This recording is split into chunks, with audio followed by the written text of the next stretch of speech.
I just got done watching The Whale, and this is truly everything that you've heard it to be and more. It is a masterpiece, and it is one of the best movies of 2022 and features one of the best performances of all time. In this movie, an obese and reclusive English teacher tries to reconnect with his estranged teenage daughter for one last chance at redemption before he dies. Now, it's of course directed by Darren Aronofsky, written by Samuel D. Hunter, stars Brendan Fraser, Sadie Sink, Chau, Ty Simpkins, and Samantha Morton. And I have been absolutely looking forward to this movie ever since it was announced. I think Darren Aronofsky is one of the most unique directors out there who sometimes his movies work for me and sometimes they do not. Thankfully, this is one of his most accessible movies, even if it does get into some of the most riveting character study moments that you can possibly think of, and an ending that will make you kind of haunt you, but emotionally haunt you in a great way. There's a lot to talk about this movie, and it is one that emotionally devastated me. I didn't cry the entire way out throughout this movie, but I definitely had tears in my eyes and my heart sunk for a majority of this movie as you go through this character study about Charlie, played by Brendan Fraser, and really much touch on one broken man who's filled with pain, regret, and has really much lost himself, not just physically, as you can see from the trailers, the posters, and everything that we've seen from the film, mostly mentally. He's lost everything. And for me, this is a movie that really much touches on the themes of depression, religion, faith, pain, regret, and as someone who's tried to live his life to not regret anything, but in a sense, love life for what it is, and anything that's ever happened in your life, you take it, you move forward, and you live with it, and you try not to regret on those things because everything happens for a reason. A movie that tackles those themes and makes you look at those.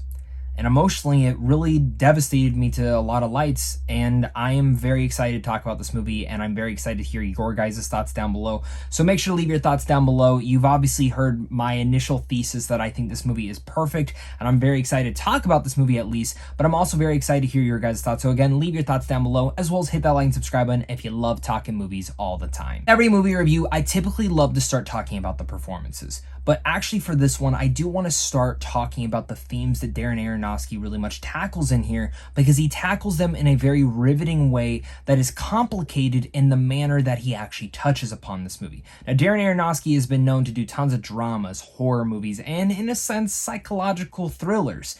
But when I look at The Whale and really much dissect this movie for what it is, it's a movie that jumbles a bunch of different tones and shifts from moment to moment. Because as this movie is, and I can understand if people are not into this movie because of these things, because maybe it does get a little bit repetitive, and I can understand someone feeling that way.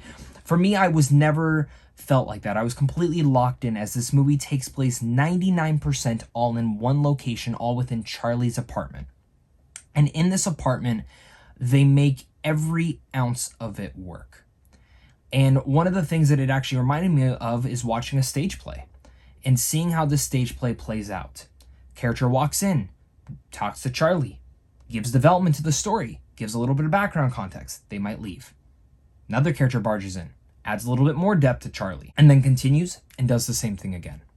And again, that can feel repetitive, but the way that I took this story, as it takes place over an entire week, I sat there in awe of the way that Darren Aronofsky is able to keep you in a trance throughout each and every one of these moments, and kind of fulfilled what life is for someone who might be going through depression, might be feeling pain, might be feeling regret, might be actually dying. You feel all of that and understand from one man's perspective how life would be. And life is like that. When you are feeling pain like that, specifically depression and pain, and especially regret, you go through moments where one moment there could be some comedical avenues to it, or maybe a sense of optimism, because this movie is not just all dire. The reason that I can get you a very emotional is because Charlie, a man who has really much lost everything in his life, still shows shines of optimism and hope. And that is one of the most compassionate and beautiful things about this movie, is because you see that compassion, you see that beauty. And I was really stunned to see how that was being placed inside this movie, because I was not expecting it whatsoever. I find that The Whale is able to balance all these tones because that is life itself. Life is able to balance these tonal shifts because, in general, when you could really go through life, at one point you could be absolutely upset, but then in the next moment your friend might kind of charm you, maybe make you laugh, make you smile for that little glimmering moment. And going through life, you meet certain people that can change your life and affect it for the best, and maybe even show you that it's okay to try and show the optimism in life. And I think you learn in here that maybe if someone is kind of shining, that maybe they don't care about anything, in reality they probably do. And the way that Darren Aronofsky frames each and every one of those sequences is one of the most translucent and honestly beautiful things of 2022. And I find it to be some of his best directing, as he really tries to emphasize the most for such a small amount of story to tell in such a larger story here. And the way that the writer, Samuel, was able to write in all these moments and really much not just throw out everything all at once in exposition-heavy scenes, but really much dissect and give twists and turns to each and every character and why they are in Charlie's life, how they became into Charlie's life, people who maybe don't even show up physically, but emotionally are there. What did those mean to other people? How did they affect, and why is he the recluse that he is today? How did he become the person that he is now, and how has he become this broken man? All of these elements brilliantly written and directed from top to bottom. And adding in there, I find that Brendan Fraser's performance is one of the best of all time. This is a performance of a lifetime. You've probably seen it on the poster. You've probably seen it in the trailer. But I genuinely mean that when I say that as well. I look back at the last few years, and when I look back at performances like this, and a lot of, again, people, may gain weight or put on prosthetics and become these characters, and I understand all those things, and we've seen that so many times before in so many different biopics and so many different things, but this flat out is one of the best performances. If you ask me to rank like the top 10 performances of the last 20 years, this performance would absolutely be in there. And I think it's absolutely just an emotionally devastating and amazing performance. And if you've seen the movie, you understand why I said amazing, because that is one of the big things that Charlie says throughout this entire film.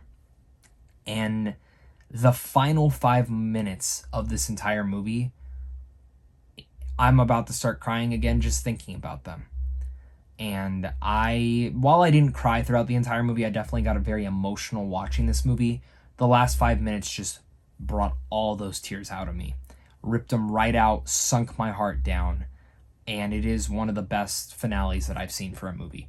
And maybe it won't be for everyone. Maybe some people will be a little bit left up in the air. But Brendan Fraser, just in those final 5 moments, deserves every award this season. And what a comeback it is. I was truly impressed with that all. And I can go on for hours talking about this performance. It's not just Brendan Fraser in here that is incredible. Like I mentioned, Darren Aronofsky's the star behind the camera. Brendan Fraser is one of the biggest stars in here. But this film wouldn't be as incredible if it was just him. Sadie Sink. I'm a major fan of her from Stranger Things. I think she's one of the best parts about that. Stranger Things season 4, she turned in probably the best performance of that entire season. And this movie, she turns in arguably her best performance of her entire career so far. And if we're looking at best supporting actresses, there's 5 spots.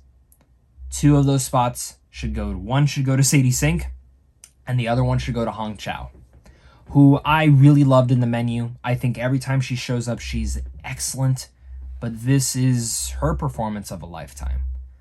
Being the best friend to Charlie, being the caretaker to Charlie in a sense, but I was liking that there was more to that, really much that relationship in general. When you learn more about why she's in his life, you really start to take back at certain things.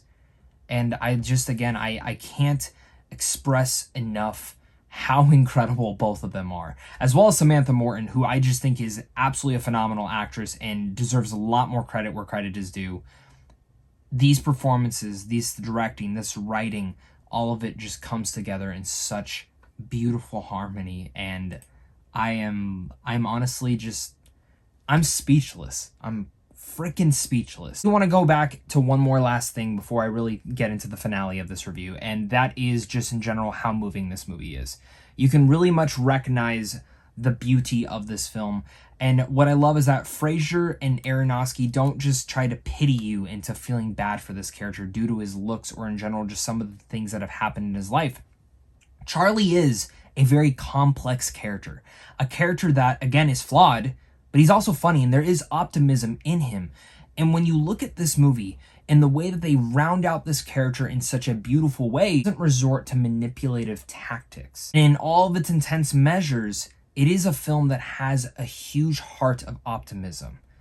And again, with grace and compassion, turns in a beautiful movie that I think is one of the most beautiful outlooks of life and what life truly is. The Whale is an honest, raw, and emotionally devastating film.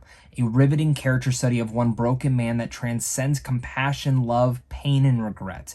It's a masterpiece. Sadie Sink, Chau should be nominated. Brendan Fraser honestly has turned in one of the best performances of the year and absolutely should win.